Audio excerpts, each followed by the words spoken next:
24 hours after, when we were still looking for the guy, I know you posted that we got him. That ended up not being true. You took some incoming because of that. What led to you posting that? Why did you feel so certain about it? And what do you have to say about the criticism? No, I appreciate this opportunity. Look, as I stated, I was being transparent with working with the public on our findings as I had them. I stated in that message that we had a subject and that we were going to interview him, and we did, and he was released.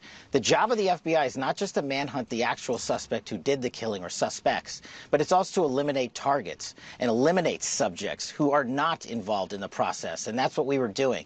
Could I have worded it a little better in the heat of the moment? Sure. But do I regret putting it out? Absolutely not. I was telling the world what the FBI was doing as we were doing, and I'm continuing to do that, and I challenge anyone out there to find a director that has been more transparent and more willing to work the media on high-profile cases, or any case the FBI is handling, than we have been. You're watching The Legal Breakdown. Glenn, that was Kash Patel, the FBI director, being confronted about the fact that he wrongly identified initial suspects in the Kirk shooting and yet opted to break protocol and publish publicly about this stuff anyway. And you can see here that he basically doubles down and suggests that he doesn't regret putting any of this out. When he was asked about that, he said, absolutely not. So can I have your reaction to the fact that this seems to be the new protocol as far as the FBI is concerned?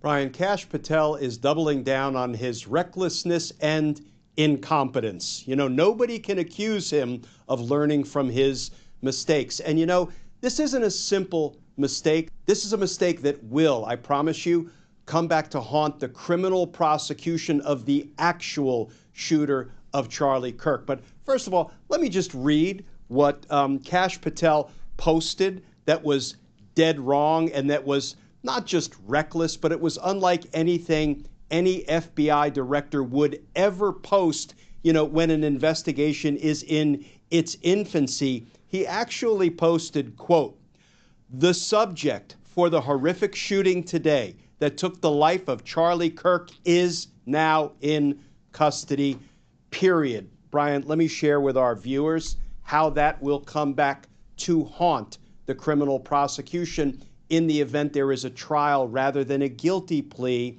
in the future. There's something called the third-party perpetrator defense. You know, particularly in violent crime cases, in murder cases, it is a defense that we see defense attorneys deploy pretty regularly. As its name suggests, the third-party perpetrator defense, the defense will try to prove that it wasn't their client who committed the crime of violence, the murder. It was a third-party perpetrator. Now, the law says that you have to have a certain amount of evidence in order to support a third-party perpetrator defense. You can't just make it up out of thin air. What evidence will this defendant have of a third-party perpetrator defense? Well, the first witness that is likely to be called to the stand by the defense attorney is FBI Director Kash Patel. Let's hope by the time this trial rolls around, he'll be called as former FBI Director Kash Patel, and he will be examined by the shooter's attorney along the lines of, you know, former Director of the FBI, Mr. Patel, you posted that you had the shooter, the one and only shooter, in custody, didn't you? And Mr. Patel, that person was not my client, was it? And you would not have posted that if you didn't have strong, definitive, conclusive evidence that you had the shooter in custody, because if you did, it would be reckless and incompetent of you to do that, wouldn't it? So, you know, Brian, I'm not suggesting that is a winning defense at a criminal trial, but it doesn't have to be. All the defense attorney would have to do, courtesy of Kash Patel's reckless post, that he had the shooter in custody. And mind you, the jury is going to know that the shooter that he had in custody was not the person on trial. All he has to do is succeed in creating a little bit of doubt, reasonable doubt, in the mind of one of the 12 jurors. And then what do you have? You have a hung jury and a mistrial, courtesy of Kash Patel's recklessness and incompetence. This is not a small mistake. This is a colossal bungle by Kash Patel. You know, he is going to justify all of this by saying what he said in this Fox and Friends clip, which was just showed at the top of this video, which is, I was being transparent. And so can you talk about this idea that apparently is a novel idea in the FBI, that transparency somehow is more important right now than just getting the facts straight in an institution where actually transparency has never really seemed to be a top priority for these people. It is actually just keeping everybody's heads down, getting all the facts straight, and building up a case that's going to be effective to prosecute once they actually get into court.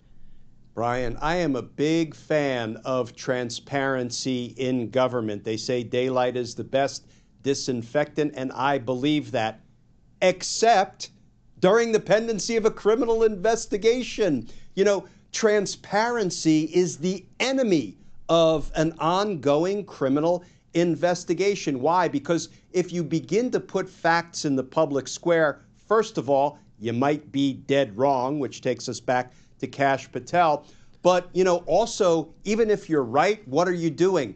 You're tipping people off. You are potentially putting witnesses in harm's way. You are potentially encouraging the target of the investigation, the actual perpetrator, to destroy evidence, tamper with witnesses, flee to avoid prosecution. You know, transparency is anathema to a competent criminal investigation. But, you know, in his zeal to try to deflect from his own colossal mistake and poor judgment and recklessness, he will say anything, even if it makes no damn sense to anybody who has any experience in conducting criminal investigations. Glenn, what do you presume that the agents who actually do have years of experience under their belts, what are they thinking, in your opinion, when they see this kind of stuff play out on a national stage where Kash Patel clearly is not qualified to be in the job that he's in right now?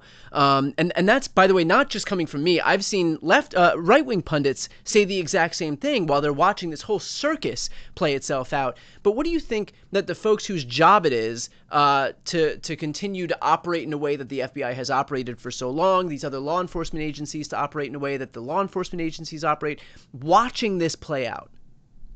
You know, I think they would be laughing at Kash Patel if there was anything funny about it. But when you compromise ongoing investigations and you actually breathe life into a defense that the actual killer would not have otherwise had available to him at trial, I have to believe that the special agents, the supervisory special agents, the agents in charge of various field offices around the country are effing appalled at the mockery he is making of the FBI. And let's remember, Brian, it was only about a week ago, if that, three of our most accomplished, experienced, and decorated FBI special agents and supervisors filed a lawsuit against Kash Patel because he allegedly unlawfully fired them for political reasons. And Brian, if our viewers have read even the first few pages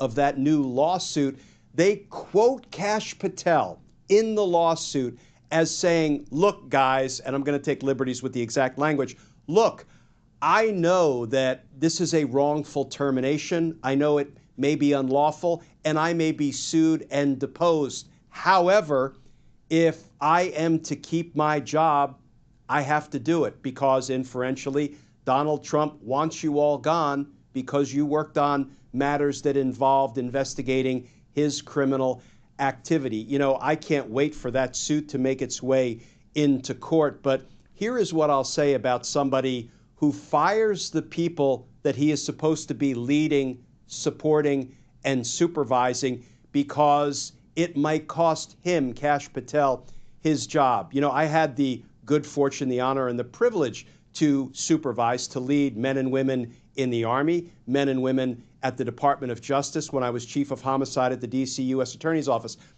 If I know anything about leading and supervising people, I probably learned it back in the Army.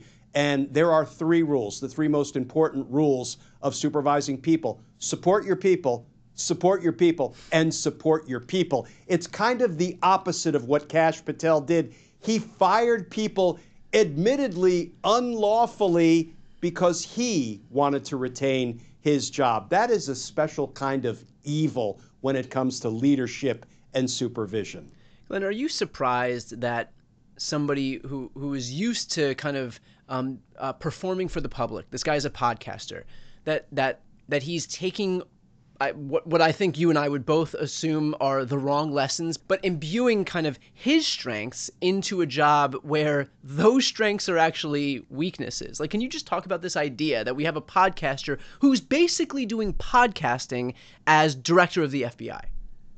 Yeah, you know, again, it would be comedic if there was anything funny about it. But what he's doing, Brian, is he is destroying the legitimacy of the FBI, particularly in the view of the American people who have really come to expect the best of the FBI. We're always talking about how the Bureau is our nation's preeminent law enforcement agency, and I can attest to the fact, having worked with the men and women of the FBI, putting RICO cases together and trying them in federal court in Washington, D.C., you know, they are top-notch law enforcement agents who, in my experience, never brought even an ounce of politics into the work that they did. But Kash Patel is really destroying the reputation and the perceived legitimacy of the FBI.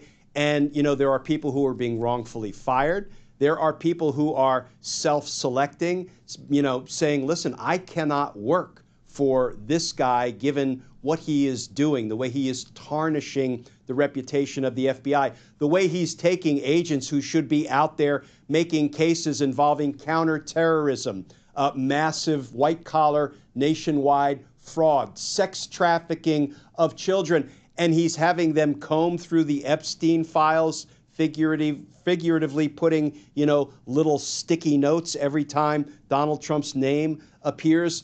That is not going to keep the American people safe. The only thing it might do is allow Donald Trump to continue his cover-up. So, you know, there's nothing funny about it, and I can only hope that when we right this American ship, which I do believe will happen someday, we can rebuild the legitimacy and then the reputation of the FBI.